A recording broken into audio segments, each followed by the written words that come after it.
Hi friends, ಎಲ್ಲರಿಗೂ ನಮಸ್ಕಾರ. Welcome back to our channel. ಇವತ್ತಿನ ರೆಸಿಪಿ ನೆಲ್ಲಿಕಾಯಿ ಚಿತ್ರಾನ್ನ ಹೇಗೆ ಮಾಡೋದು ಅಂತ ನೋಡೋಣ. ಫಸ್ಟು ನೆಲ್ಲಿಕಾಯಿನ ಬೆಟ್ಟದ ನೆಲ್ಲಿಕಾಯಿ ಆ ಥರ ಕಟ್ ಮಾಡಿಕೊಂಡು ಗ್ರೈಂಡ್ ಮಾಡಿ ಇಟ್ಕೋಬೇಕು. ಮತ್ತು ಒಂದು ಕಡಾಯಲ್ಲಿ ಆಯಿಲ್ ಹಾಕ್ಕೊಂಡಿದ್ದೀನಿ. ಅದರಲ್ಲಿ ಸಾಸಿವೆ, ಉದ್ದಿನಬೇಳೆ, ಕಡಲೆಬೇಳೆ, ಈರುಳ್ಳಿ, ಒಣಮೆಣಸಿನ್ಕಾಯಿ, ಸ್ವಲ್ಪ ಅರಿಶಿನ, ಕರಿಬೇವಿನ ಸೊಪ್ಪು ಎಲ್ಲ ಹಾಕ್ಕೊಂಡು ಸ್ವಲ್ಪ ಫ್ರೈ ಮಾಡ್ಕೋಬೇಕು.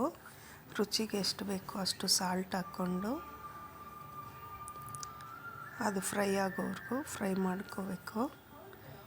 ಈಗ ಗ್ರೈಂಡ್ ಮಾಡಿಕೊಂಡಿರೋ ಬೆಟ್ಟದ ನೆಲ್ಲಿಕಾಯಿ ಅದನ್ನು ಆ್ಯಡ್ ಮಾಡಿಕೊಂಡು ಒಂದು 2 ಮಿನಿಟ್ಸ್ ಅಷ್ಟು ಫ್ರೈ ಮಾಡ್ಕೋಬೇಕು. ಅದು ಹಸಿ ವಾಸನೆ ಎಲ್ಲ ಹೋಗೋವರೆಗೂ ಫ್ರೈ ಮಾಡ್ಕೋಬೇಕು. ಇದು ತುಂಬ ಹೆಲ್ತ್ ಒಳ್ಳೆಯದು. ಮಕ್ಕಳು, ದೊಡ್ಡವರು ಎಲ್ಲರೂ ಚೆನ್ನಾಗಿ ಇಷ್ಟಪಟ್ಟು ತಿಂತಾರೆ. ಈ ಥರ ಮಾಡಿಕೊಟ್ರೆ ತುಂಬ ಸಿಂಪಲ್ಲಾಗಿ ಮಾಡ್ಬೋದು. ಇವಾಗ ಗೊಜ್ಜು ರೆಡಿಯಾಗಿದೆ. ರೈಸ್ ಫಸ್ಟೇ ಮಾಡಿಕ್ಕೋಬೇಕು. ರೈಸನ್ನ ಹಾಕ್ಕೊಂಡು ಲಾಸ್ಟಲ್ಲಿ ಕಡಲೆ ಬೀಜ, ಕೊತ್ತಂಬರಿ ಸೊಪ್ಪು ಹಾಕ್ಕೊಂಡು ಮಿಕ್ಸ್ ಮಾಡ್ಕೊತಾ ಇದ್ದೀನಿ.